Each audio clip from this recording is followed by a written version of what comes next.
The sun was setting over New Seoul, painting the sky in shades of orange and red. The Imperial Dragon facility stood tall and dark against this colorful backdrop. Its black towers seemed to swallow the light around them. Inside the main building, Headkeeper Day watched through a thick glass window. On the other side was specimen K-88, once the pride of Emperor Tay's collection. The dragon lay curled in the corner of its large room, its blue-purple scales dull in the artificial light. "Another tamer quit?" Director Juan asked, walking up beside Day. Day nodded without looking away from the dragon. "Third one this week. No one lasts more than 45 minutes with K-88. Director Juan sighed and crossed her arms. "What happened this time?" "Same as always. K-88 either ignores them completely or becomes aggressive. This one tried to use food as a reward. The dragon knocked him across the room before he could even open the container." They both watched the creature in silence. It was huge, nearly 15 meters from nose to tail. Its wings were torn and damaged, one hanging at an odd angle. Before the bombing at the Imperial Palace 6 months ago, this dragon had been magnificent. It had performed in air shows, carried the Emperor on ceremonial flights, and stood as a symbol of Imperial power. Now it was just a shell, broken in body and spirit. The Emperor called again, Juan said quietly. "He wants progress. And if there isn't any?" Day asked, though he already knew the answer. "If we can't rehabilitate K-88 within the month, the Emperor has ordered termination." Day finally turned to look at her, shock clear on his face. "Termination? But this dragon is one of the last of its kind. It's worth—" "I know what it's worth," Juan cut him off. "But the Emperor says a broken Imperial dragon reflects poorly on the Empire. Either we fix it or we destroy it." Day looked back at the dragon. K-88's eyes were open, staring at nothing. Those eyes had once been bright with intelligence and life. Now they seemed empty. "I've contacted one more potential tamer," Day said after a long pause. Director Juan raised an eyebrow. "We've already tried the best dragon handlers in the system. The military specialists, the Imperial trainers, even that famous dragon whisperer from the outer colonies. This one is different," Day admitted. "Different how? He's not a professional tamer at all. He's a retired military medic named June Park. Served 15 years in the Galactic Defense Force." Juan frowned. "A medic? What does he know about dragons?" "He specialized in xenobiology trauma care. Treated all kinds of alien creatures during the wars. But that's not why I contacted him." "Then why?" Day pulled out his tablet and showed her June's profile. The screen displayed a middle-aged man with kind eyes and a scar running from his temple to his jaw.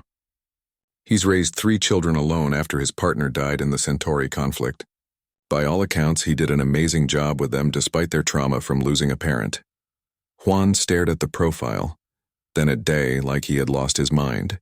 "You think parenting skills will help with a traumatized Imperial dragon? This isn't a child, Day.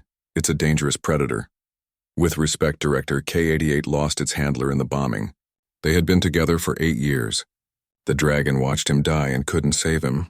That's not just physical trauma, it's emotional. In the containment chamber, K-88 shifted slightly, its tail curling tighter around its body. The movement caught their attention. "Look at it," Day said softly. "It's not eating properly.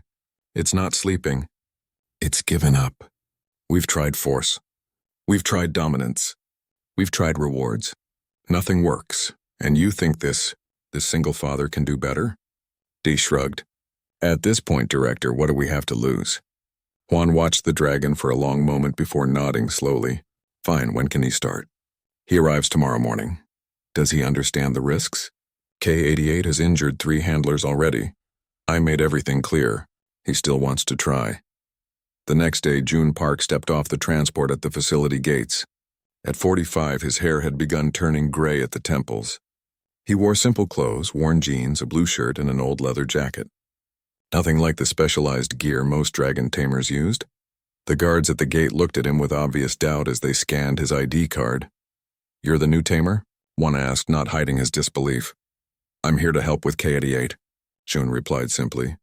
They led him through security and into the main building where Day and Director Juan were waiting. "Mr. Park," Juan said, extending her hand. "Thank you for coming on such short notice." June shook her hand with a firm grip. "Thank you for the opportunity." "Before we begin, I need to make sure you understand what you're getting into," she said. "K-88 is not a normal dragon. It was bred for the Imperial family, enhanced for intelligence and strength. It's also severely traumatized and has become unpredictable. I understand, June said calmly. Day stepped forward. We'll give you a full briefing on its history, previous training methods, and the incident that caused its current state. They moved to a conference room where Day showed June videos of K-88 before the bombing, flying with its handler, performing complex aerial maneuvers, responding to over 50 different commands. Then came footage from after the incident. The dragon refusing food, attacking handlers, or simply lying motionless for days. Most tamers try to establish dominance immediately, Day explained. The standard protocol is to— I'm not most tamers, June interrupted gently. And I don't believe in dominance protocols for traumatized beings. Juan exchanged glances with Day. You have your own methods? I raised 3 children who lost their mother to war, June said. And I've treated soldiers who've seen things no human should see. Yes, I have my own methods, which are, Juan pressed, patience, respect, and understanding that healing can't be forced or rushed. Director Juan didn't look convinced. We don't have the luxury of time, Mr. Park. The Emperor has given us 1 month. Then we should get started, June said, standing up. I'd like to meet K-88 now. They led him through the facility to the observation room. Through the window, June got his first real look at the Imperial Dragon. Despite its poor condition, the creature was still impressive, massive and powerful, with scales that shifted between deep blue and purple even in their dulled state. Beautiful, June whispered. It was, Day agreed. It could be again if you can reach it. June studied the dragon for several minutes, noting its posture, its breathing, the way its eyes moved. Then he made an unusual request. I'll need a chair, he said. A chair? Day repeated, confused. Yes, just a simple chair, and I'll need to go in alone. That's against protocol, Juan protested immediately. K-88 has injured 3 handlers already. We always have at least 2 security personnel present. June smiled slightly. Then I suggest you have a medical team standing by. But I go in alone or not at all. Juan looked like she wanted to argue, but Day placed a hand on her arm. Let him try his way, he said quietly. Nothing else has worked. After a moment, she nodded reluctantly. Fine, but you'll wear a communication device, and if we tell you to get out, you get out immediately. Understood? Understood, June agreed. A few minutes later, June stood before the massive door to K-88's chamber, holding a simple metal chair. He wore a small earpiece to stay in contact with the observation team. Are you sure about this? Day asked one last time. June nodded. Open the door, please. With a hydraulic hiss, the heavy door slid open. June took a deep breath and stepped inside, alone with the Emperor's broken dragon. The massive door closed behind June with a heavy thud. He stood still for a moment, letting his eyes adjust to the dimmer light inside the dragon's chamber. The room was huge, with high ceilings and reinforced walls. It was designed to give a dragon space to move, but it felt cold and empty, more like a prison than a home. K-88 was curled in the far corner. At the sound of the door, the dragon raised its massive head slightly, nostrils flaring as it caught June's scent. Its eyes, deep amber with vertical pupils, fixed on him with wary attention. Through his earpiece, June could hear the nervous breathing of the observation team. He ignored it and walked slowly to a spot about 10 meters from the entrance. There he placed his chair down and sat facing the dragon. What is he doing? Came Director Juan's voice through the earpiece. He needs to establish a presence, show the dragon who's in charge. June didn't respond. Instead, he reached into his jacket pocket and pulled out a small book. Then, to the shock of everyone watching, he simply opened it and began to read silently. For several minutes, nothing happened. K-88 watched June with unblinking eyes. The dragon's tail twitched once, then twice, the only sign that it was aware of the human's presence. Mr. Park. Day's voice came through the earpiece. What exactly is your plan here? Without looking up from his book, June replied quietly, I'm sitting here. Nothing more. That's your strategy? Just sitting? For now, yes. In the observation room, Director Juan paced back and forth. This is ridiculous. We're wasting valuable time. But Day watched with growing interest. Look at the dragon, he said, pointing to the monitor. It's curious. Indeed, K-88 had shifted its position slightly. Its head was now raised higher, neck extended as it tried to get a better look at this strange human who wasn't doing anything threatening or demanding. Inside the chamber, June continued reading. Occasionally he would turn a page, the soft sound barely audible in the large space. He never looked directly at the dragon, but he was aware of its every movement through his peripheral vision. 30 minutes passed this way, then 40. 45-minute mark, came Day's voice through the earpiece. This is where all previous tamers either left or were removed. June acknowledged with a slight nod but kept his attention on his book. He turned another page. The dragon made a soft rumbling sound. Not quite a growl, but a noise of confusion. This human wasn't acting like the others. He wasn't trying to make the dragon do anything. He wasn't waving food around or shouting commands or making threatening gestures with training tools. At the 1-hour mark, Day's excited voice came through the earpiece. You've officially lasted longer than any previous tamer. Only then did June close his book and look directly at K-88. The dragon tensed slightly but didn't retreat. Hello, June said softly. His voice was calm and gentle. My name is June. I know you're hurting. I'm not here to force you to do anything. I'm just going to sit here for a while if that's okay with you. The dragon's eyes, intelligent, ancient eyes, studied him intently. I brought something else, June continued, reaching slowly into his pocket. The dragon tensed, its muscles coiling in preparation to either flee or attack. From his pocket, June produced a small holographic projector. He set it on the floor in front of him and activated it. A gentle melody filled the chamber as the projector displayed a slowly rotating galaxy of stars. The tiny points of light cast soft blue and white reflections across the room. My children used to have nightmares, June explained to the dragon, as if they were having a normal conversation. This helped them sleep. My youngest Tay would watch the stars turn until his eyes got heavy. Sometimes I'd find him asleep with his hand reaching out to touch the lights. K-88 watched the spinning stars with obvious interest. Its pupils widened slightly and its breathing slowed. 1 hour and 15 minutes, came Day's voice, barely above a whisper now, as if he was afraid to break the spell in the room. June continued talking softly. I don't know what your name is. I know they call you K-88, but that's not a name. That's a number. Everyone deserves a real name. The dragon's eyes moved from the stars to June's face. I had a friend in the military, a pilot. He flew through a meteor shower once to rescue a stranded ship. He said flying through all those lights was like dancing with the stars. It reminded me of how dragons fly. Beautiful and powerful. For another half-hour, June sat quietly, letting the star projector fill the room with gentle light and sound. He didn't try to approach the dragon. He didn't make any demands. He simply existed in the same space, offering calm presence instead of force. Finally, after nearly 2 hours, June stood up slowly. The dragon's head lifted higher, watching him carefully. I'll come back tomorrow, June said. Same time. Would that be okay? The dragon made no response, but it didn't show any signs of aggression either. June picked up his chair but left the star projector running. You can keep this until tomorrow. Maybe it will help you sleep better. He walked backward toward the door, never turning his back on the dragon. When he reached the entrance, he pressed the button to signal the guards to let him out. As the door opened behind him, June gave the dragon a small bow of respect. Goodbye for now. Rest well. The door closed. And June found himself facing Director Juan, Day, and several other staff members who had gathered to witness this unprecedented session. 2 hours, Day said, his voice filled with wonder. You were in there for 2 hours, and K-88 never once showed aggression. Director Juan looked both impressed and confused. I don't understand. You didn't do anything. I did everything, June corrected gently. I showed respect. I didn't demand anything.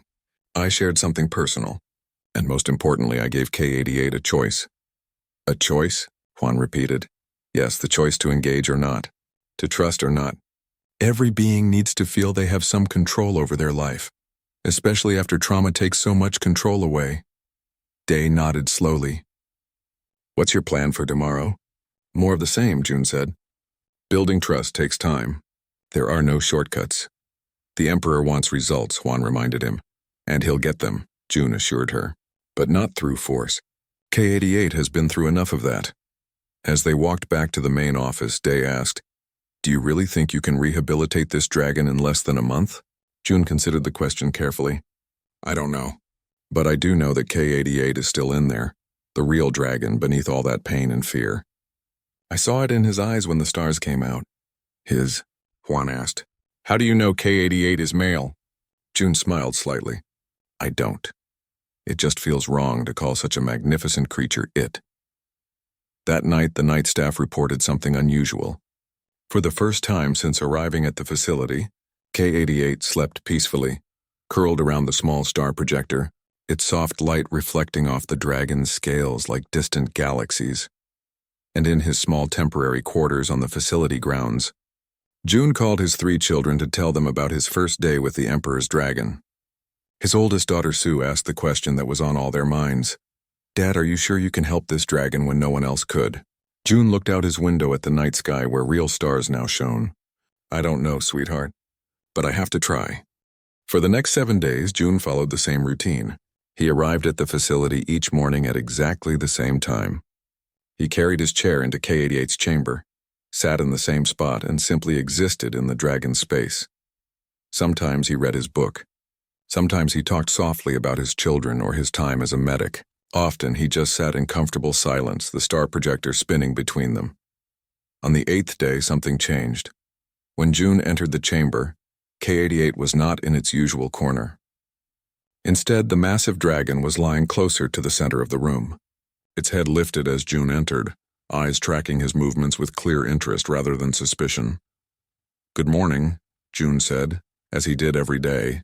He walked to his usual spot and set down his chair. In the observation room, Day leaned forward. Look at that. K-88 has moved closer. Director Juan nodded, her earlier skepticism fading.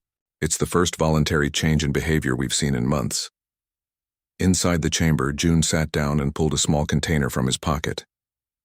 I brought something today, he said to the dragon. Would you like to see? K-88's nostrils flared, catching an unfamiliar scent. The dragon shifted, moving its massive body slightly closer to June. Slowly, June opened the container. Inside was a pale blue paste. This is a healing salve I used to make for my unit during the war. It helps with pain and speeds up healing. He scooped a small amount onto his fingers and applied it to a cut on his own arm. See, it's safe. The dragon watched with obvious interest. Its eyes moved from June's face to his arm and back again. I noticed your left wing seems to cause you pain, June continued. This might help. Not today, though. Only when you're ready. For the rest of that session, June didn't mention the salve again. He read his book and talked about his son Min's latest art project, a painting of the stars over their home city. When it was time to leave, June packed up his things as usual. But as he stood to go, K-88 made a soft trilling sound, the first voluntary vocalization since June had started. I'll see you tomorrow, June promised. On the 10th day, June brought a medical kit with him. I'd like to look at your wing, he told the dragon after settling in his chair. Not today. Not until you're ready, but I think I can help with the pain. K-88, which had been gradually moving closer to June each day, retreated slightly at the sight of the medical kit. It's okay, June said. No rush. He opened the kit and began explaining each item inside, showing them to the dragon one by one. This is for cleaning wounds. This helps stop bleeding. This one numbs pain. As he talked, K-88 relaxed again, curiosity overcoming wariness. In the observation room, Director Juan shook her head in amazement. I've never seen anything like this. He's treating the dragon like it understands every word. Maybe it does, Day suggested. Imperial dragons are highly intelligent. Maybe all this time we've been underestimating how much K-88 comprehends. On the 15th day, everything changed. June arrived to find K-88 lying near his chair. The dragon's massive head rested on the ground, eyes following June's movements without a trace of fear. Good morning, June said, as he always did. He sat in his chair and pulled out his book. After a few minutes of reading, he felt something brush against his leg. Looking down, he saw the dragon had extended its snout to touch him. In the observation room, everyone froze. Did you see that? Day whispered. K-8 initiated contact. Director Juan could hardly believe her eyes. In all our records, K-88 has never voluntarily touched a human since the bombing. Inside the chamber, June remained calm, though his heart raced with excitement. He slowly lowered his hand and gently placed it on the dragon's snout. The scales were warm and smooth beneath his fingers. Hello, friend, he said softly. K-88 closed its eyes briefly at the touch, then opened them again to look directly at June. "Would you like me to look at that wing today?" June asked. The dragon blinked once, then shifted its massive body to expose the damaged wing. June moved slowly, telegraphing each action before he made it. He opened his medical kit and began examining the wing. It was worse than he had thought. The membrane was torn in several places, and the supporting bone structure showed signs of improper healing. "This must hurt a lot," June said sympathetically. "I can help make it better, but it will take time." As he worked cleaning and treating the damaged areas, he talked quietly to the dragon. "My oldest, Sue, she's studying xenobiology too. Wants to follow her old dad's footsteps. She's smart, smarter than me, that's for sure. Min is the artist in the family. He can draw anything he sees, just like that. And Tay, my youngest, he's the dreamer, always looking up at the stars, wondering what's out there." The dragon listened, its breathing steady and calm under June's gentle hands. "You remind me of them, in a way," June continued, strong but carrying wounds that don't show on the outside.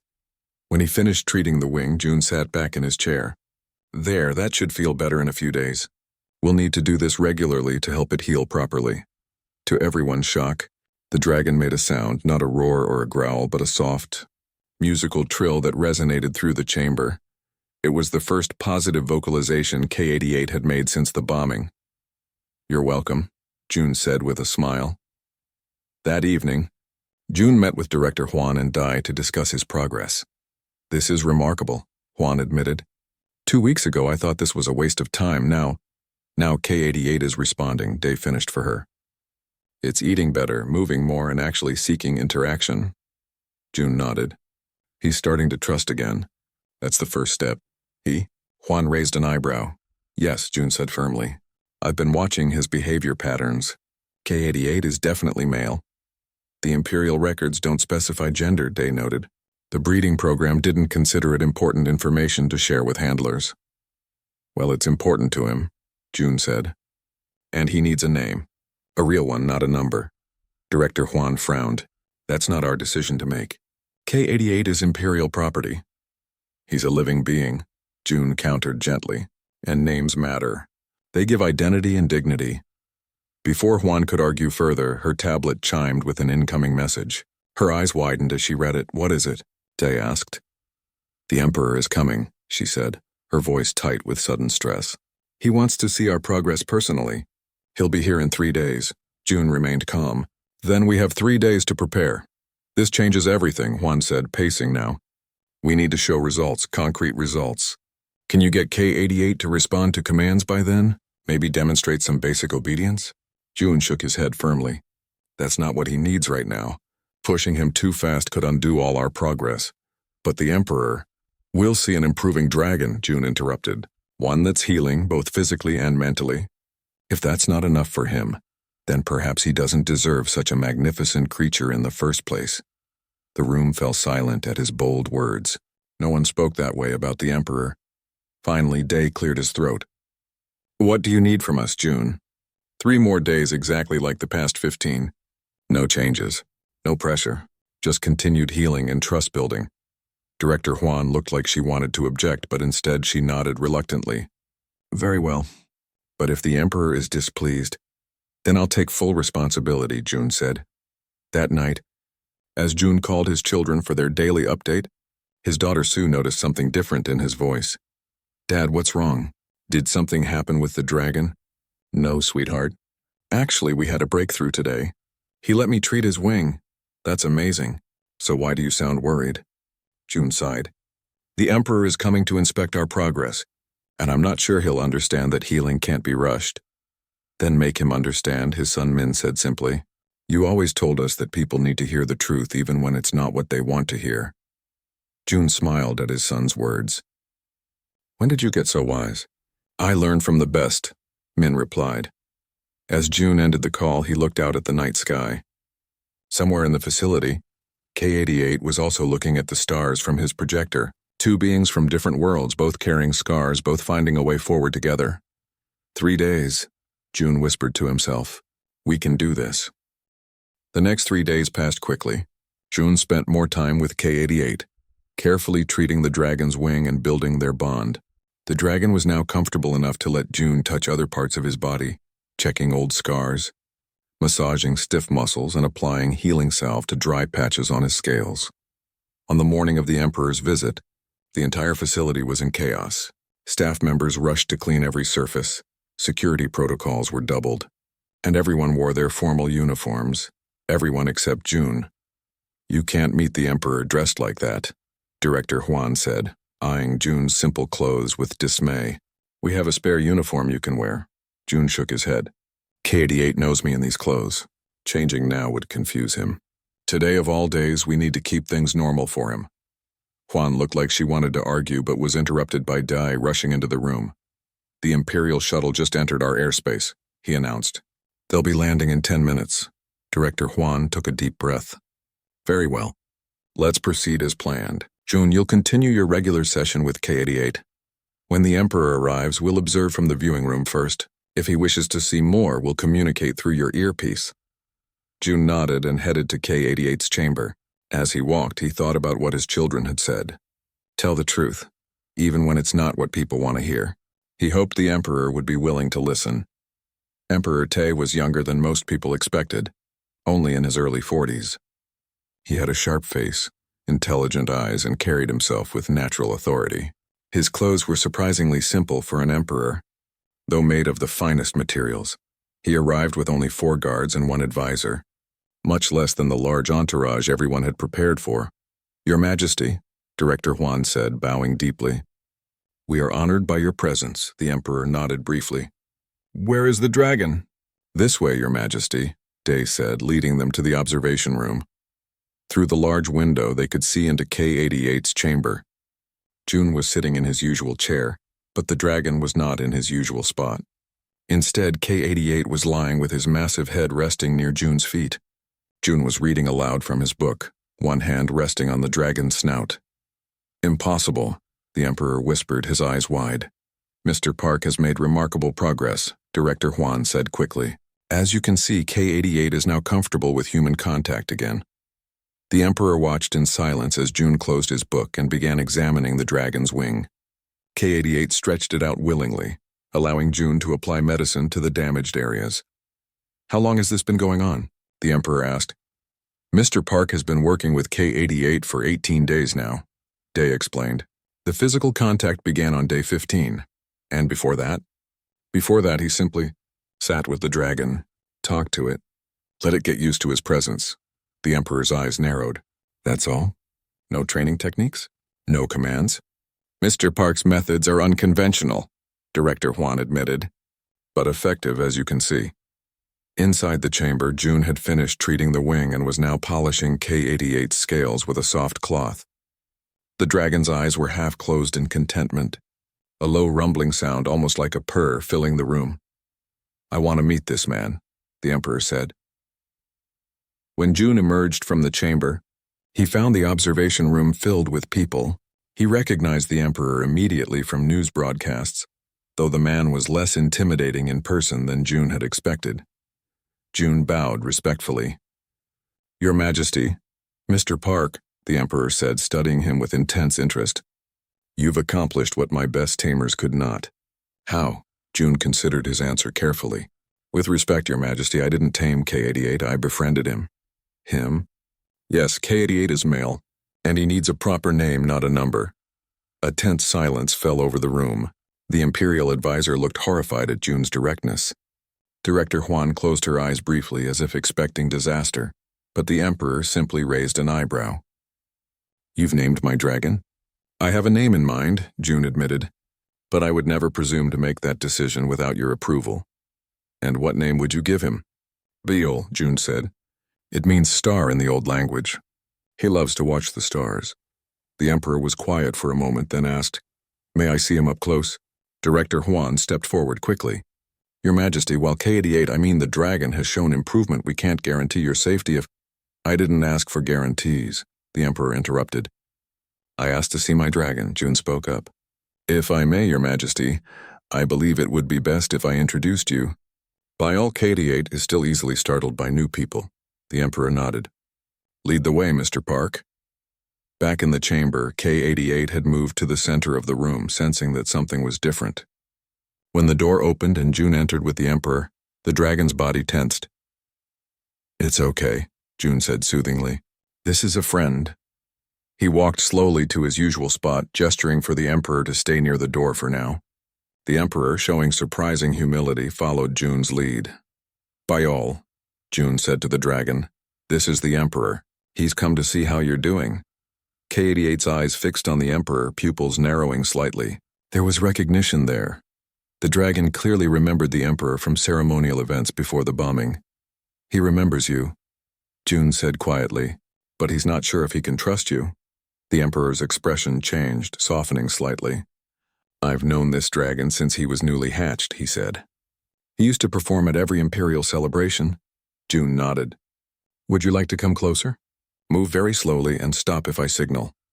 To everyone's surprise, the Emperor followed June's instructions exactly. He moved forward with careful steps, stopping about 5 meters from the dragon. K-88 watched him warily, but made no aggressive moves. "Talk to him," June suggested. "Let him hear your voice." The Emperor cleared his throat. "Hello, old friend," he said, his voice gentler than anyone had ever heard it. "You look better than the last time I saw you." The dragon's head tilted slightly, listening. "You were always the finest dragon in the Imperial collection." The Emperor continued. "The bombing, it took much from all of us." K-88 made a soft sound, not quite a growl, not quite a trill. "He lost his handler that day," June explained quietly. "They had a strong bond." The Emperor nodded. "Han was a good man. He loved this dragon more than anything." At the mention of his former handler's name, K-88 made a keening sound that echoed through the chamber. It was a sound of grief unmistakable to anyone who heard it. "He's mourning," June said. "He needs time to heal, both physically and emotionally." The Emperor was silent for a long moment, watching the dragon. Then he turned to June. "You called him Biol?" "Yes, because of how he watches the stars." The Emperor nodded slowly. "Biol," he said, testing the name. "It suits him."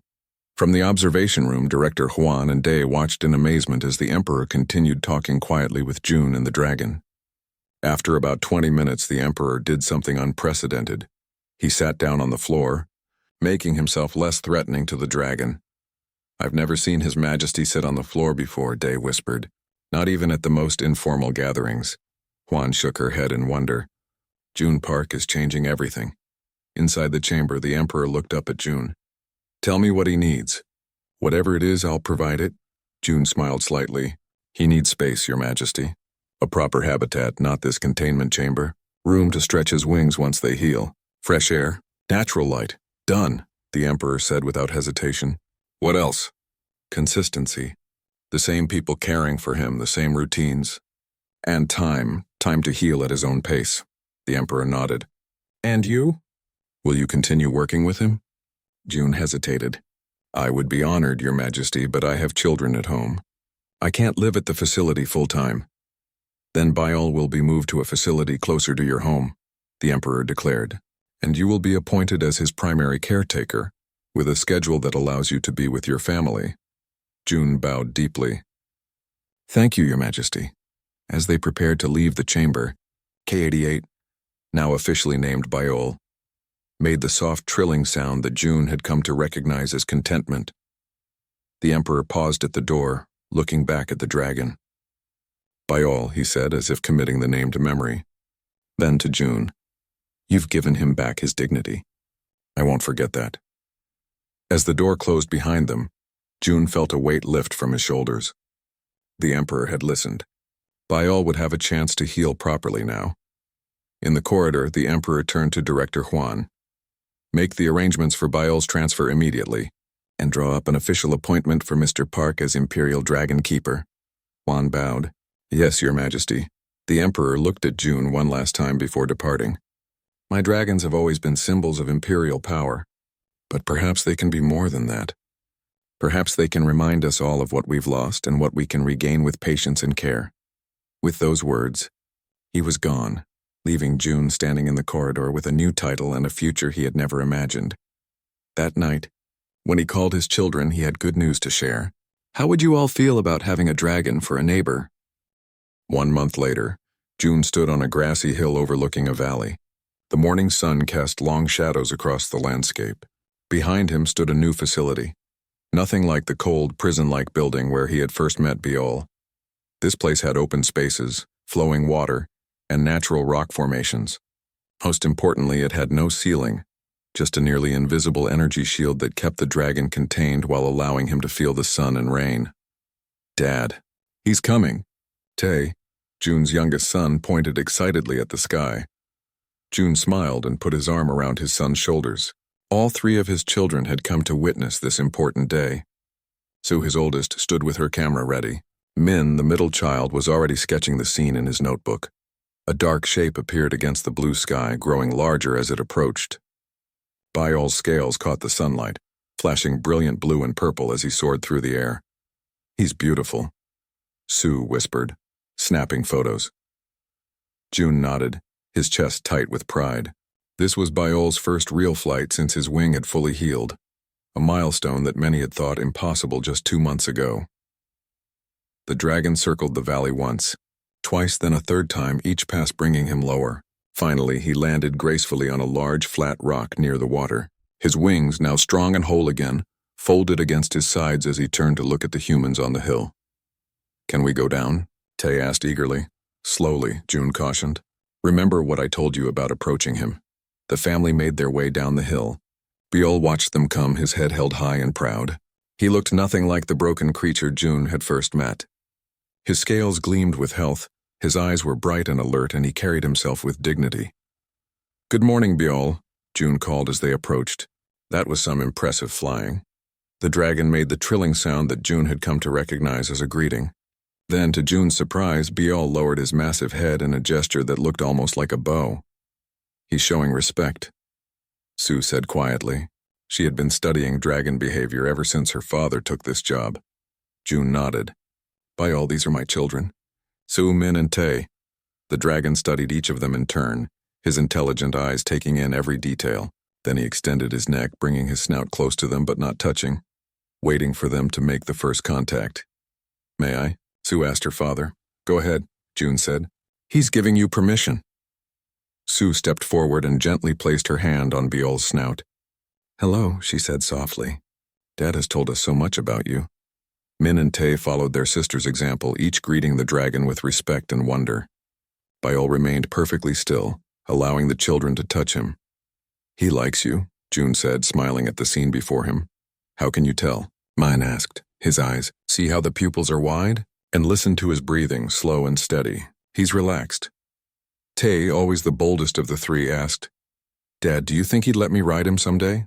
Before June could answer, a new voice spoke from behind them. "Perhaps, young man, but only when Biol decides he's ready." They turned to see Emperor Tae walking toward them, accompanied by only 2 guards who kept a respectful distance. The family bowed deeply. "Your Majesty," June said, "we weren't expecting you today." The Emperor smiled slightly. "I wanted to see Biol's first flight. It seems I arrived just in time." At the sound of the Emperor's voice, Biol raised his head higher and made a soft rumbling sound. "He remembers you," June said, "as I remember him." The Emperor approached the dragon slowly, following the protocol June had taught him. When he was close enough, he extended his hand. Biol lowered his head again, allowing the Emperor to touch him. "Remarkable," the Emperor said quietly. 2 months ago, he wouldn't let anyone near him. Now he accepts children and flies again, June nodded. He just needed time and patience. The Emperor turned to June's children. "And what do you think of your father's work?" Sue, always the most composed, answered first. "We're very proud of him, Your Majesty."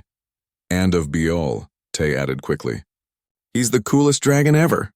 The Emperor laughed, a sound so rare that his guards looked at each other in surprise. "Indeed he is."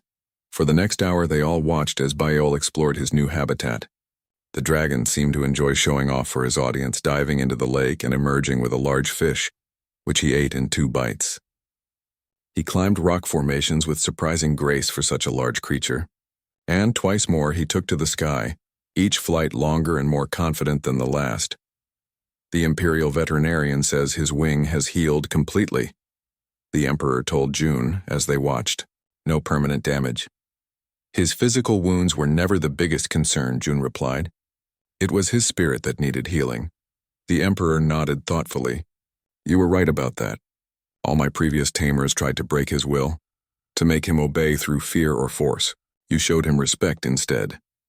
Every being deserves respect, Your Majesty, even the most powerful ones. The Emperor gave June a curious look. Perhaps especially those. After a moment he added, I have a proposal for you, June Park. Your Majesty? The Imperial breeding program has been problematic. Too focused on creating dragons that serve as weapons or status symbols. I want to change that approach. June listened carefully, wondering where this was going. I'm establishing a new dragon conservation initiative, the Emperor continued. Its purpose will be to protect and preserve these magnificent creatures, not just for the Empire, but for their own sake. I want you to lead it. June's eyes widened. Me? But I'm not a scientist or a... You understand dragons better than anyone in my empire, the Emperor interrupted. And more importantly, you understand that they are not just animals to be used. They are intelligent beings worthy of our respect. June was speechless for a moment. Then he looked at his children, who were watching him with proud smiles, and at Biol, who had landed again and was observing them with those intelligent eyes. I would be honored, Your Majesty, June said finally. But I have one condition. The Emperor raised an eyebrow. You seem fond of conditions, Mr. Park. June smiled slightly. My family comes first. Any position I take must allow me time with my children. Of course, the Emperor agreed immediately. The facility will include living quarters for your family, and your schedule will be your own to determine. As they discussed the details, Biol approached and settled on the ground near them, his massive body curled in a relaxed position. Tay, ever bold, leaned against the dragon's side. To everyone's surprise, Biol shifted slightly to create a more comfortable spot for the boy. Look at that, the Emperor said softly. He's protective of your son. June nodded. Dragons form strong bonds. Biol lost his previous bond in the bombing. Now he's forming new ones. With all of you, the Emperor observed. Later that evening, after the Emperor had departed and the children were settling into their new quarters at the facility, June returned to Biol's habitat for their nightly routine. The dragon was waiting for him by the lake, the star projector already set up on a flat rock. It had become their tradition, watching the stars together before sleep. You did well today, June said, sitting beside the projector. Your flying is getting stronger. Biol made a soft sound of agreement and settled beside June, his massive head resting on the ground. As the holographic stars spun above them, June thought about how much had changed in just 2 months. From a broken, aggressive creature in a cell to this magnificent healing being under the open sky. From a retired medic taking a temporary job to the new head of an Imperial conservation initiative. We've both come a long way, haven't we? June said quietly. Biol's eyes, reflecting the starlight, seemed to agree. In the distance, June could hear his children's laughter from the facility building. His family was whole and happy, and here beside him was a dragon who had found his way back from the depths of trauma and loss. Some wounds never fully heal, June knew. Biol would always carry the memory of the bombing, just as June would always carry the scars from his time in the war. His children would always feel the absence of their mother. But wounds could become bearable. Pain could fade, and new bonds could form where old ones had been broken. As if reading his thoughts, Biol made the soft, trilling sound that June now recognized as contentment. The dragon's eyes were half closed, peaceful under the spinning stars. Good night, my friend, June said softly. Tomorrow is a new day. Above them, real stars began to appear in the darkening sky, joining their holographic counterparts in a display that stretched to infinity. Two beings from different worlds, sitting together in peaceful companionship, both finally finding their way home.